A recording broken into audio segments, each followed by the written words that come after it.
les interventions autour de ce thème ont démontré combien la paix demeure la priorité si on veut parler de l'éducation. La paix sous toutes ses formes, parce que ici, c'est de la solidarité qu'on parle.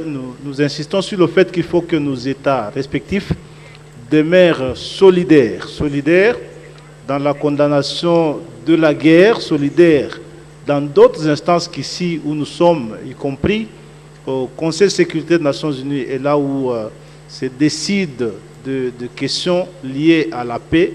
À travers le monde, il n'est pas possible, comme vous l'avez souligné, et surtout lorsqu'il faut se réaliser qu'il y a de ces pays, en Afrique en particulier, qui depuis 30 ans sont dans cette situation.